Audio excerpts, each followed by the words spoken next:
Hello friends, आज मैं bleach के बारे में बता रही हूँ। तो चलिए स्टार्ट करते हैं। ठीक है। अगर लगता है आपको कि आपको ब्लीच करनी है तो कहीं एक आध साल में आपने कर लिया, नहीं रिमूव करनी है तो वो आप किसी भी चीज़ से कर सकते हो। टैनिंग की बहुत सारी चीज़ें आती है, स्क्रबिंग हो गया, आपका डी टैन के फेशियल्स हो गए, या जो भी बहुत सारी चीज़ें। ठीक है। आप ब्लीच कर रहे हो तो उसकी सेफ्टी बहुत ज़रूरी है, क्योंकि उसका पीएच बैलेंस, सपोज आपकी स्किन का नॉर्मल पीएच बैलेंस है 5.5 और आपकी स्किन का जो पीएच बैलेंस है ना वो उसको बिल्कुल ही खत्म कर देता है। अब उसको वापस लाना है तो क्या करना पड़ेगा, आपको बहुत सारा मॉइस्चराइजर लगाना पड़ेगा, और ड्राई स्किन को वो एक्सेस ड्राई कर देता है। इसीलिए ड्राई स्किन पे तो बिल्कुल भी नहीं करनी चाहिए, क्योंकि ड्राई स्किन का क्या है, वो मॉइस्चर को सारा खत्म कर देगा, तो एक्सेस में ड्राई हो गई तो उसे फिर बैलेंस करना पड़ेगा। ब्लीच है, ब्लीच करने से पहले आपको पैच टेस्ट करना जरूरी है। क्यों भाई? केमिकल ट्रीटमेंट है जिसके लिए आपको पैच टेस्ट करना जरूरी है, क्योंकि किसी की स्किन में रैश पड़ सकते हैं, रेडनेस हो सकती है।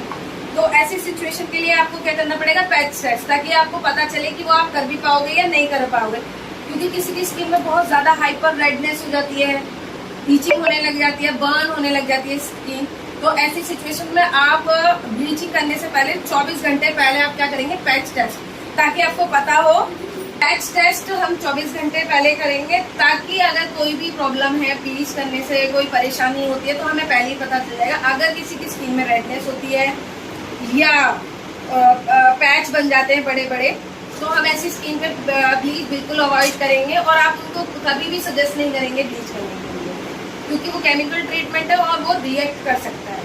अगर किसी को कोई प्रॉब्लम नहीं हो रही है, पैच टेस्ट कहाँ करेंगे आप? या तो अपनी स्किन के यहाँ कर सकते हैं, और आप अपने कान के पीछे कर सकते हैं।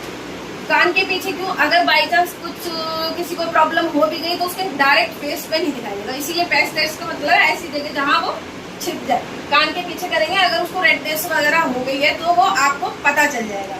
ठीक है। तो कहाँ करते हैं हम? कान के पीछे।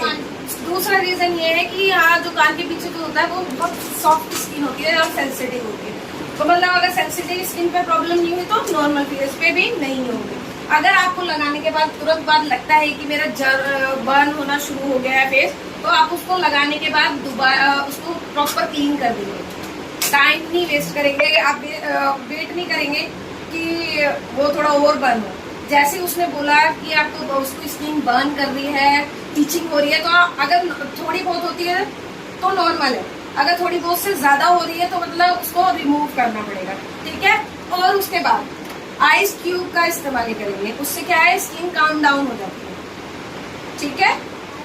आइस क्यूब ठंडक के लिए, क्योंकि जब भी रेडनेस होती है, हीट निकलती है ना, तो उसको काम डाउन करने के लिए हम क्या करेंगे, आइस क्यूब का इस्तेमाल करेंगे। आइस क्यूब करेंगे, फिर जेल वगैरह लगा सकते हैं, और आप उसकी स्किन को ऐसे ही छोड़ देंगे। ठीक है। करने का प्रोसीजर रिपीट करूं, ब्लीच करने का प्रोसीजर क्या प्रोसीजर है, आप ब्लीच क्या करेंगे, जब करेंगे तो क्या क्या चीजें आपको पता होनी चाहिए। सबसे पहले क्लाइंट रिकॉर्ड पता है, जैसा कि आपको पता ही है कि रिकॉर्ड कार्ड, जिसमें क्लाइंट की इंफॉर्मेशन होगी, जिसमें पता होगा आपको कि इसकी स्किन है, ड्राई है, ऑयली है, कॉम्बिनेशन है, सेंसिटिव है या हाइपर सेंसिटिव है, या उसने कौन कौन से ट्रीटमेंट पहले लिए।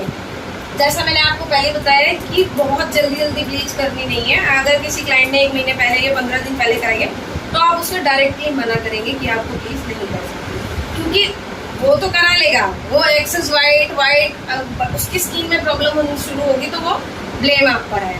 ठीक है। तो ऐसी सिचुएशन में क्या करना है, इसीलिए रिकॉर्ड कार्ड बना होता है, ताकि आपको पता हो कि उसने कौन कौन सी सर्विसेज पहले ली है और आप कौन कौन सी उसकी रहती है। क्योंकि क्लाइंट ना गर्ल्स में है कि वो जल्दी से बताती नहीं है कि हमने अभी ब्लीच कराई है या नहीं कराई है। एक तो आपको देख के पता चल जाएगा, क्योंकि बाल ग्रे होंगे, गोल्डन से होंगे, और अगर नहीं पता चलता तो रिकॉर्ड कार्ड में आपके पास होता है। और बहुत जल्दी जल्दी ब्लीच नहीं करनी होती है।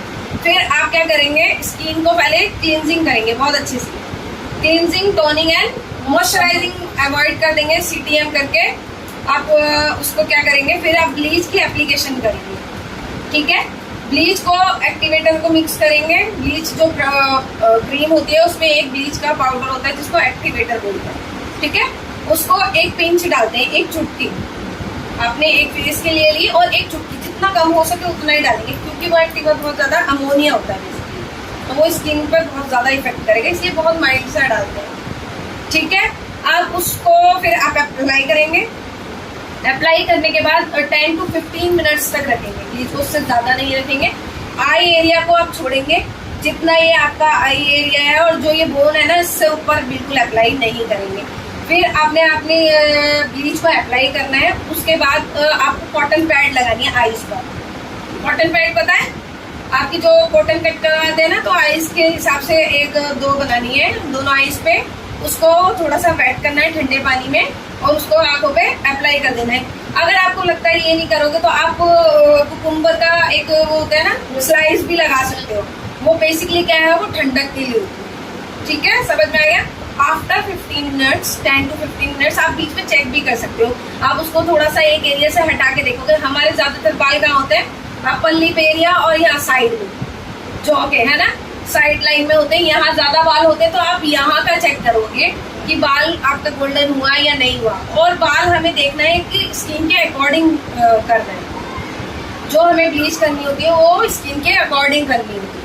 ठीक है, किसी का सपोज रंग डार्क है, कॉम्प्लेक्शन, आप उसका बिल्कुल गोल्डन कर दोगे बाल, तो कैसा लगेगा, वो अलग दिखेगा। गोरे लोगों पे हम थोड़ा ब्लीच का कलर उसकी स्किन के अकॉर्डिंग करेंगे और डार्क कॉम्प्लेक्शन के जो आप ब्लीच कर रहे हो वो उसके कॉम्प्लेक्शन के अकॉर्डिंग करोगे। जब आपने चेक कर लिया कि आपका वो कलर ठीक हो गया है, देन आप उसके बाद क्या करोगे, उसको रिमूव करोगे, वाइप ऑफ करोगे, अच्छे से क्लीन करोगे। फिर वो आपके पास आता है पोर वैक्सिंग, पोर ब्लीच जेल। ब्लीच करने के बाद आप फिर उसको अप्लाई करोगे। आप खाली क्लाइंट की स्किन को ऐसे ही नहीं छोड़ोगे। फिर आपकी है सेफ्टी। आप क्लाइंट को फिर आप सेफ्टी बताएंगे कि आपको क्या क्या करना है। धूप में ज़्यादा नहीं जाना होता और SPF लगा के जाएंगे, क्योंकि आपने ब्लीच करी और डायरेक्ट आप धूप में निकलोगे तो वो केमिकल है और हार्मफुल होगा, क्योंकि हीट और लगेगी ना।